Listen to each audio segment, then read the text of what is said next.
स्वस्यं वरुणः सं नो भवत्वर्यमा सं वायु त्वमेव प्रत्यक्षं ब्रह्मासि त्वमेव प्रत्यक्षं ब्रह्म वदिष्यामि ऋतं वदिष्यामि सत्यं वदिष्यामि तन्मामवतु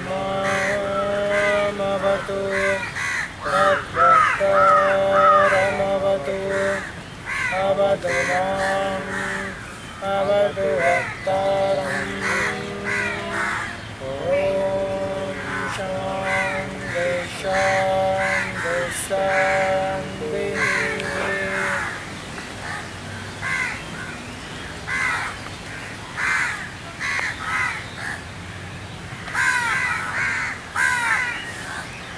श्री गुरुभ्यो नमः सभा सरस्वत्यै नमः शिक्षां व्याख्यास्यामः वर्णस्वरः मात्राबलं सामसंधानः इत्युक्त शिक्षाध्यायः ఇంతవరకు చెప్పుకున్నాం. స్వరం అంటే ఏంటి, మాత్ర అంటే ఏంటి, మెజర్మెంట్స్గా భగవంతుడు ఎలాగ, మాత్రం అంటే మెజర్మెంట్స్గా భగవంతుడు ఎలా దిగి వస్తున్నాడు, the infinite God finite God కింద ఫైనైట్ మెజర్మెంట్స్లోకి ఎలా దిగి వచ్చి క్రియేషన్ అవుతుంది అని వరకు తెలుసుకున్నాం. వాటిలో ఈ ఫైనైట్ మెజర్మెంట్స్తో కూడినదే మన శరీరం. ఈ శరీరంలో జీవుడు జీవిస్తూ ఉండడం వల్ల, సాధన చేయడం వల్ల ఆ ఇన్ఫినిట్ కాన్షియస్నెస్ని ఎలా ఎక్స్పీరియన్స్ చేయాలి, ఆ హయ్యెస్ట్ గాడ్ కాన్షియస్నెస్ని ఎలా ఎక్స్పీరియన్స్ చేయాలి అనేది చెప్పుకున్నాం. ఇందులో తైత్రీయంలో ఈ శిక్షాస్ దాంట్లో ఫస్ట్గా 2 కాన్షియస్నెస్ గురించి ట్రీట్ చేస్తారు, విపులంగా చెప్తారు. ఒకటి 5 కాన్షియస్నెస్, ఇంకోటి 3 కాన్షియస్నెస్ చెప్పుకున్నాం. సమస్త సృష్టి 10 మంది ప్రజాపతుల యొక్క సమాహారంగా దిగి వస్తూ ఉంటుంది. ఈ 10 మంది ప్రజాపతులు వారి యొక్క సంఖ్య అనే రూపాల ద్వారా, నంబర్స్ అనే రూపాల ద్వారా క్రియేషన్ మెజర్ చేస్తూ బాడీస్ని, కాన్షియస్నెస్ని ఎక్స్పాండ్ చేస్తూ ఉంటారు. అందులో 5 కాన్షియస్నెస్ గురించి ఇందులో ఫస్ట్గా చెప్పబడుతుంది. అంటే పంచతత్వాలు అంటే ఏమిటి, మనిషిగా 5 సెన్సెస్ ఎలా ఇవ్వబడ్డాయి, వాడికి ఉండే చేతిలో ఉండే 5 ఫింగర్స్ ఎటువంటివి, ఎందుకు 5 ఫింగర్సే వచ్చాయి, మానవ జాతులు ఎన్ని, ఈ గ్రహాల్లో ఉండే గ్రహతత్వాలకిను ఈ పంచేంద్రియాలకి ఉన్న సంబంధం ఏంటి, ఎలాగ మానవుడు ఈ పంచతత్వ సాధన ద్వారా అంటే ఈ 5 ఎలిమెంట్స్ ఆఫ్ నేచర్ అంటే earth, fire, water, space, air, ఈ 5 ఎలిమెంట్స్ ద్వారా మానవుడు తన యొక్క మనస్సుని అధిష్టానంలో ఎలా తెచ్చుకొని ఆ భగవంతుడి తత్వంలోకి వెళ్ళగలడు అనేది ఇందులో ప్రప్రథమంగా చెప్పబడుతుంది. జాగ్రత్తగా కానీ ఆలోచిస్తే ఈ 5 ఎలిమెంట్స్ లేకుండా మానవుడి శరీరం లేదు. సమస్త అర్త్లో కూడా 5 ఎలిమెంట్స్ అనేవి ఉంటాయి. ఫస్ట్ స్పేస్, అర్త్ అనే స్పేస్లో అర్త్ అనేది ఒక చిన్న స్పేస్. అర్త్ అనేది ఇన్ఫినిట్ స్పేస్లో ఒక చిన్న స్పేసు అర్త్కి ఇవ్వబడింది. The globe it self is a finite space in the infinite space. ఆ గ్లోబ్లో మళ్ళీ 4 ఎలిమెంట్స్ ఉంటాయి, ల్యాండ్, వాటరు, ఎయిర్, ఇంకోటి స్పేస్. మళ్ళీ అర్త్లో 4 ఉన్నాయి. మనం ఉండేది ల్యాండ్, మనం పీల్చేది ఎయిర్, మన మధ్య ఉండేది స్పేసు, ఇంకోటి ఈ ఉండేది వాటర్ అంటే అక్వాటిక్ బీయింగ్స్. మనంతా మన బాడీలో ఉండే వాటరు, ఈ భూమిలో ఉండే సముద్రాలు, వీటన్నిటినీ ప్రజ్వలించేది ఫైర్. ఇవన్నీ ఎలా ఉంటాయి, ఇక్కడ ఫైర్ అంటే మనం చూసే మంట కాదు, ఇక్కడ ఫైర్ని 3 విధాలుగా ఇస్తారు. ఒకటి ది ఫైర్ ఆఫ్ క్రియేషన్ అంటే ఇగ్నిషన్, ఒక మాట్లాడాలి అనే సంకల్పం అనేది ఫైర్తో ఇక్కడ చెప్తారు. ఆలోచన అనేది కూడా ఒక ఫైర్. ఒక క్రియేటివ్ థాట్ ఫైర్. ఒక యాక్షన్ ఫైర్. ఒక పని చేయాలి అని సంకల్పించడం ఫైర్. కదలడం ఫైర్. అంటే ఏ spark of intelligence that ignites the action, దాన్ని ఫైర్ అనే దాంతో చెప్తారు. అంటే మనం చూసే మంట అనేదే కాదు. ఇంకాక ఇంకో 2 ఫైర్లు ఉన్నాయి. ఒకటి డైజెస్టివ్ ఫైర్. మనం తినడం వల్ల పచనం అవుతుంది. అన్నం అంతా మనం భోజనం చేస్తాం. అందులో ఉండే ప్రాణశక్తిని శరీరం తీసుకొని అక్కర్లేని మలాన్ని స్టూల్ ద్వారా బయటకు వదిలేస్తూ ఉన్నది. So digestive faculty. ఏ ఫైర్ వల్ల ప్రాణం అనేది పోషింపబడుతూ శరీర ధాతువుల అన్నిటికీ ప్రాణం ద్వారా ఎనర్జీ సప్లై చేస్తూ శరీరంలో ప్రాణాన్ని, శరీర స్థితిగతుల్ని నిలుపుతూ ఉన్నది. దాన్ని ఒక అగ్ని కింద సంబోధిస్తారు. ఇంకోటి రీప్రొడక్టివ్ ఫైర్. అది ఉంటేనే పిల్లలు పుడతారో, లేకపోతే పిల్లలు పుట్టారు. ఈ 3 ఫైర్స్ యొక్క సమాహారంగా మళ్ళీ జీవుడు గర్భంలో పెరగడం అనేది ఒక ఫైర్. వాడికి మనస్సు డాన్ అవ్వడం ఒక ఫైర్. వాడికి బాడీ డెవలప్మెంట్ అవ్వడం ఒక ఫైర్. ఇలాగ టోటల్గా 49 ఫైర్స్ అనేది ఉంటాయి. అంటే దెర్ ఆర్ 49 టైప్స్ ఆఫ్ అగ్నిస్. దీన్ని అగ్నిదేవతల కింద చెప్తారు. ట్రీటేజ్ అండ్ కాస్మిక్ ఫైర్ అని జ్వాలాకుల మహర్షి రాశారు. అందులో ఎలాగ cosmic fire, fire by friction and the solar fire అంటే 3 ఫైర్స్ కింద ఇచ్చారు. దాన్నే గాయత్రి, సావిత్రి, సరస్వతి కింద మనం చెప్తాం. కాస్మిక్ ఫైర్ అంటే ఏ సంకల్పం ద్వారా సమస్త ప్లానటరీ సింథసిస్ అవుతున్నాయి సోలార్ సిస్టమ్, దాన్ని కాస్మిక్ ఫైర్ అంటారు. దాన్ని కాస్మిక్ అయామ్ అంటారు. అయితే సూర్యాంతర్యామి కింద మనం చెప్తాం. నెక్స్ట్ దాని గాయత్రి ఒక తత్వం కింద మనం చెప్తాం. ఇంకోటి fire by friction. A fire వల్ల మ్యాటర్ అనేది పుడుతూ ఉన్నది. యాటమ్ అనేది ఎక్కడి నుంచి వస్తూ ఉన్నదండి? బర్త్ ఆఫ్ యాటమ్ అనేది కానీ మీరు రీసెర్చ్ చేస్తే ఇంకొక 2000 ఏళ్ళలో తెలుస్తుంది. స్పేస్ నుంచి యాటమ్స్ వస్తుంది. యాటమ్స్ ఎక్కడి నుంచి సింథసిస్ అవుతుంది? తల్లి గర్భంలో బాడీలోంచి యాటమ్స్ సింథసిస్ ఎలా అవుతున్నాయి? యాటంలోంచి యాటమ్ పుట్టక ముందు అసలు యాటమ్స్ అనేది ఎలా, ఫస్ట్ యాటమ్ అనేది ఎక్కడి నుంచి ఆరిజిన్ అయింది? అక్వాటిక్ బీయింగ్లోంచి ఎవల్యూషన్ స్టార్ట్ అయిందని మనం చెప్పుకుంటాం. కానీ ఆ వాటర్ కూడా యాటమే కదా. అర్త్ కూడా యాటమ్స్తో కూడినదే కదా. అంటే సమస్తం మీరు అటామిక్ కాన్షియస్నెస్తో కానీ చూడగలిగితే సమస్తం అణువులతో నిర్మాణం అయినదే తప్ప అలా ఉండడం అనేది ఉండదు. అంటే ఒక బిందువుతో స్టార్ట్ అయ్యి అది ఒక వస్తువు కింద తయారవడమే తప్ప వస్తువు కానీ ఒక తత్వం కింద ఒక ప్రాణి కింద, ఒక జీవి కింద తయారవడమే తప్ప ఆకాశం నుంచి అలా ఊడిపడడం అనేది ఉండదు. సో ఆ అణువు ఎక్కడ స్టార్ట్ అయింది క్రియేషన్ అంటే ఫస్ట్ వాటర్ డ్రాప్స్ ఎక్కడి నుంచి స్టార్ట్ అయ్యాయి అంటే గాల్లో ఉండే హైడ్రోజను, ఆక్సిజన్ ఈ యొక్క సమాహారమే H2O కింద ఫార్మ్ అయ్యి కండెన్సేషన్ అయ్యి వాటర్ డ్రాప్లెట్స్ కింద ఫార్మ్ అయ్యి. అంటే ఎయిర్లో ఎలిమెంట్స్ అనేవి ఉన్నవి. ఎయిర్లో ఎలిమెంట్స్ ఎలా ఫార్మ్ అయ్యాయి? అర్త్ అనేది ఎలా ఫార్మ్ అయింది అంటే దానే ఆకాశంలోంచి సమస్యము పుడుతూ ఉన్నది అని మనం వాళ్ళు చెప్తూ ఉంటే అది సైన్స్ అని కొన్ని రోజుల్లో మనకు తెలుస్తుంది. అంటే all elements will be residing in the space. ఆ రొటేషన్ వల్ల, అర్త్ యొక్క రొటేషను, మ్యాగ్నెటిజం వల్ల ఒక మ్యాగ్నెటిక్ కరెంట్ ఉత్పన్నమై ఆ అట్రాక్షన్ వల్ల ఆ ప్లానెట్కి సంబంధించిన సౌండ్ అంటే అది ఏ స్పీడ్లో తిరుగుతుందో, ఏ ఒక్క కాన్షియస్నెస్ తిరుగుతూ ఉన్నదో, ఆ ఏ సౌండ్ వల్ల ప్లానెట్ వచ్చిందో అంటే దాని వెనక్కి వెళ్దాం. అసలు ప్లానెట్స్ అలా పుడతాయి అన్నది కూడా ధ్యానం చేయవచ్చు.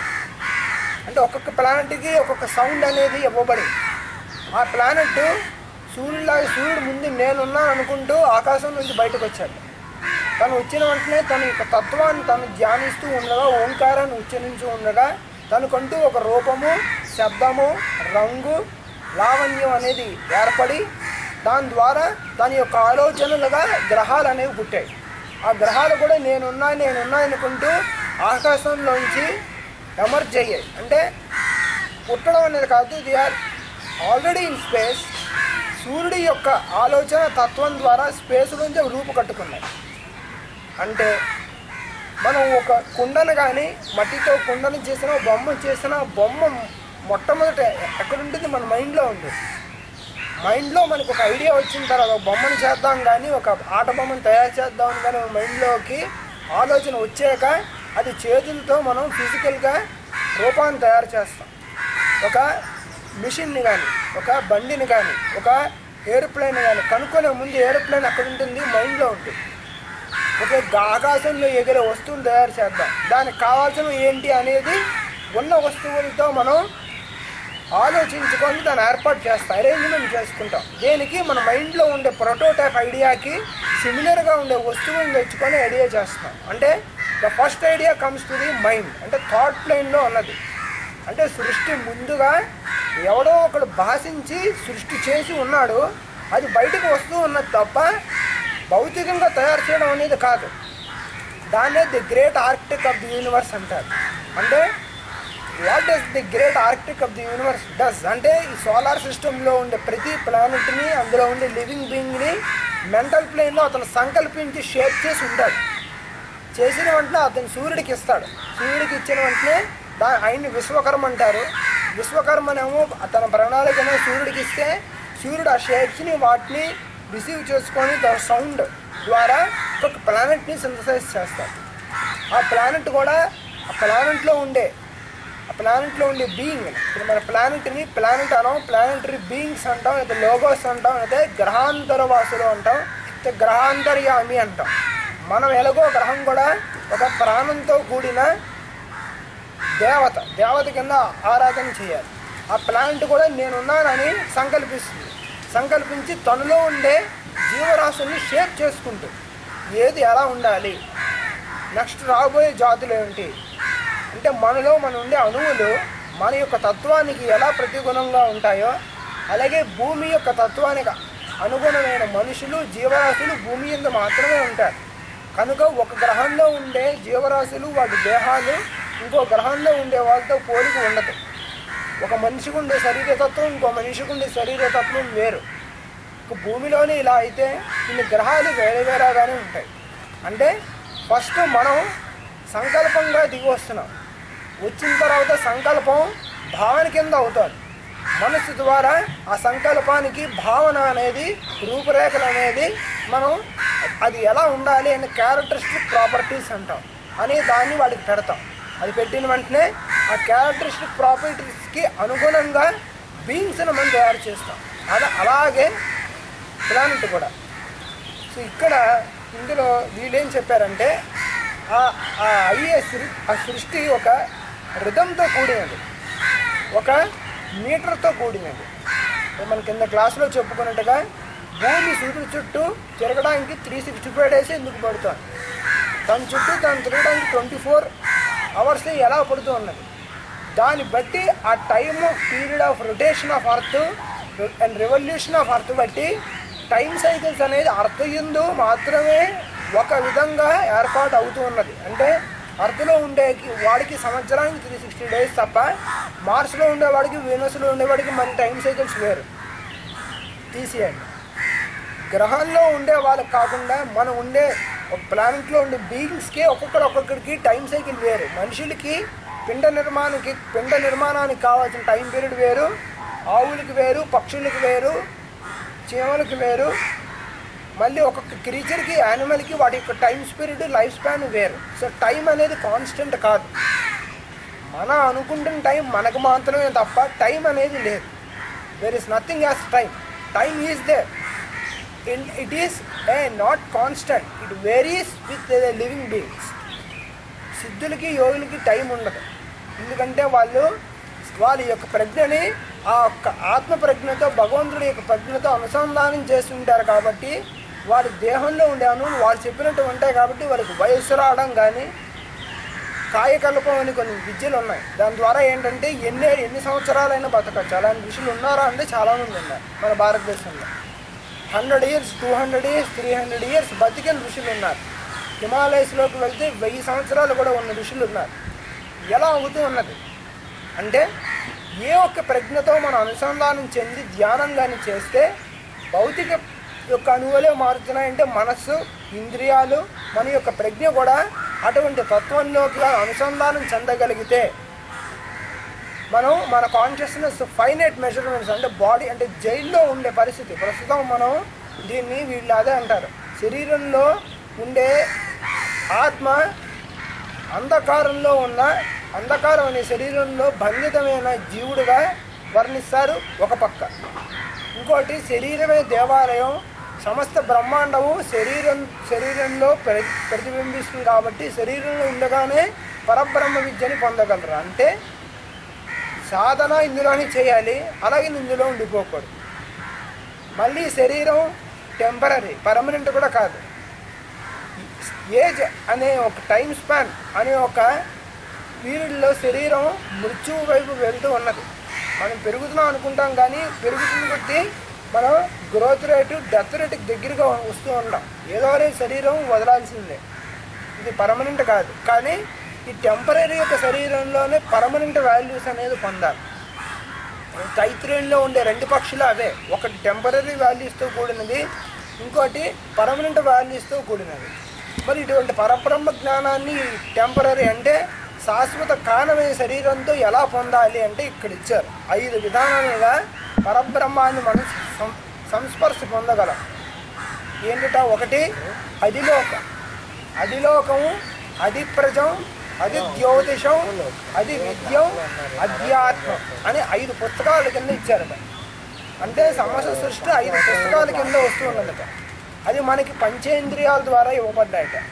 ఈ పంచేంద్రియాల ద్వారా మనం ప్రపంచం నుంచి స్వీకరించిన విజ్ఞానాన్ని మనలోకి అనుసంధానం చేసుకుంటూ ఈ పంచతత్వాలతో కూడిన శరీరాల్లో ఈ 5 కాన్షియస్నెస్తో హయ్యెస్ట్ కాన్షియస్నెస్ని పొందాలి.